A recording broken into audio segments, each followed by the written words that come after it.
प्रणाम आचार्य जी। जी सादर चरण वंदन। जी मैं आपके पास कुछ प्रश्नों को लेकर आया हूँ। जी जैसे वर्तमान में जो नज़दीक है चैत्र प्रतिपदा जो आ रही है जी तिथि, जी उस दिन हमको किस देवता का पूजन करना चाहिए हम्म और उस दिन क्या मुहूर्त रहेंगे हम्म नवरात्र में घट स्थापन इत्यादि के लिए। हम्म। तो इस विषय में मैं आपसे कुछ जानकारी लेना चाहता हूँ। देखिए मोहित जी, मैं बताऊं आपको। सबसे पहली बात तो ये है कि हम ये माने कि सनातन का ये सबसे बड़ा पर्व है। इससे बड़ा पर्व दूसरा कोई होता नहीं है। ये वासंतिक नवरात्र है और हमारा संवत्सर इस दिन प्रारंभ होता है। और संवत्सर जब प्रारंभ होता है तो इस दिन को महत्वपूर्ण क्यों माना जाए, ये बड़ी बात है। इस दिन को महत्वपूर्ण मानने के पीछे कारण है कि इस दिन ब्रह्मा जी ने सृष्टि को प्रारंभ किया बनाना।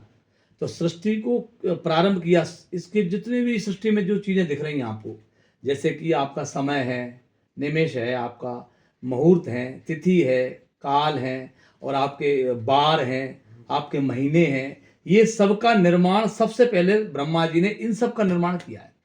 तो सबसे पहले तो मैं ये कहूँगा आपको कि संवत्सर का जब आरंभ हो रहा है तो सबसे पहले पूजन क्या करना हमको, कि ब्रह्मा जी का पूजन होना चाहिए। और ब्रह्मा जी का पूजन होने के बाद फिर ये है, जैसे काल है तो काल यानी समय का निर्माण किया। समय का निर्माण किया तो इसके लिए अगर अपन चाहें तो इस दिन हाथ में बांधने वाली नई घड़ी ला करके उसका पूजन आप कर सकते हैं, तो वर्ष भर आपका समय अच्छा रहे, ये इसका भाव होता है। ठीक है ना। आप नई घड़ी भी ला सकते हैं, आपके घर में टांगने वाली कोई नई घड़ी ला सकते हैं आप। यानी समय का पूजन उस दिन आवश्यक है। ब्रह्मा जी का पूजन, फिर उसके बाद समय का पूजन, फिर उसके बाद सूर्य का पूजन। सूर्य का, हाँ, क्योंकि जैसे ब्रह्मा जी ने सृष्टि की रचना की, समय की रचना की, समय में सूर्य आ गया तो सूर्य प्रारंभ हो गया। यानी अब समय हमारा प्रारंभ हो चुका, प्रारंभ हुआ, फिर लोगों की उत्पत्तियां और बाकी चीजें हुई सब। अब आता नंबर इस बात का, इस दिन जो है चैत्र नवरात्र प्रारंभ होता है। देखिए, हमारा संवत्सर शक्ति के साथ प्रारंभ होता है, क्योंकि किसी भी व्यक्ति की उन्नति के लिए शक्ति पहली चीज है। तो शक्ति माने दुर्गा। सबसे पहले कौन आई? दुर्गा। हमारे समाज में दुर्गा का प्रवेश हुआ, यानी शक्ति का प्रवेश हुआ। 9 दुर्गा, 9 शक्तियां हैं ये। अब ये विस्तार की बात है, तो मैं आपको इतना बताना चाहूंगा कि शक्ति के लिए क्या करना है, कि इसमें नवरात्रि में चैत्र की जो घट स्थापना का नियम बताया है, इसमें 2 प्रकार के नियम बताए हैं। पहला नियम तो यह है कि अभिजित मुहूर्त इसके लिए सबसे श्रेष्ठ होता है। और दूसरा नियम ये बताया है कि या तो हमारी स्थिर लग्न हो या हमारी दुष्स्वभाव लग्न हो। चर लग्न इसमें नहीं लगती है, तो ये लग्न हमको चाहिए। तो हम देखेंगे कि चैत्र प्रतिपदा, ये मेरे पास लिखा है, मैंने नोट करके रखा है। तिथि प्रारंभ हो रही है 29 मार्च 2025 को शाम को 4:27 से प्रतिपदा प्रारंभ हो रही है, और ये समाप्त हो रही है 30 मार्च को 12:49 पर। ठीक है ना। ये इस समय में हमारी प्रतिपदा समाप्त हो रही है, ये प्रारंभ और ये समाप्त। तो चूंकि अब 30 तारीख को जब ये 12:49 पर समाप्त हो रही है, और घट स्थापना का नियम क्या है कि प्रतिपदा में ही घट स्थापना करना चाहिए। इसमें 2 चीजों का बचाव करना चाहिए। चित्र नक्षत्र नहीं होना चाहिए, वैधृति योग नहीं होना चाहिए। उस दिन चित्र नक्षत्र भी नहीं है, और वैधृति योग कितने बजे आया है आपने देखा था अभी? वैधृति योग शाम को 5:40। तो इसका मतलब ये कि ये भी हो गया पूरा। और घट स्थापना कभी संध्या काल की बेला में नहीं की जाती, रात्रि में घट स्थापना नहीं की जाती। तो अब हमारे पास घट स्थापना का समय क्या रहेगा? प्रातः काल मीन लग्न है, ये दुष्स्वभाव लग्न है।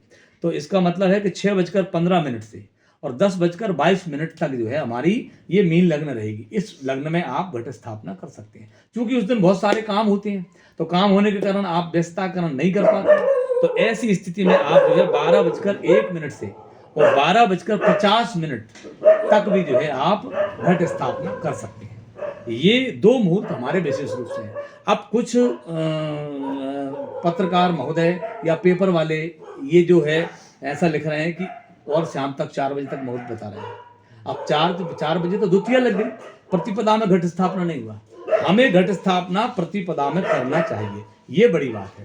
तो मैं ये कहना चाहूँगा आपसे कि सही मुहूर्त में घट स्थापना करें और सही मुहूर्त में पूजन करें, और सही मुहूर्त में पूजन करके आप वर्ष भर अपने जीवन का आनंद लें। और अगर आप चाहते हैं कि आपके सारे ग्रह आपके अनुकूल रहें, तो काल का पूजन का मतलब है कि समय का पूजन। आप तो बढ़िया नई घड़ी लाइए खरीद करके, अपने यजमानों को कहिए नई घड़ी खरीद कर लाएं और नई घड़ी खरीदने के बाद में जो है उसको पूजन करें और पूजन करके शुभ मुहूर्त में उसको धारण कर लें, वर्ष भर उनका अच्छा जाएगा, ये मेरे विश्वास है।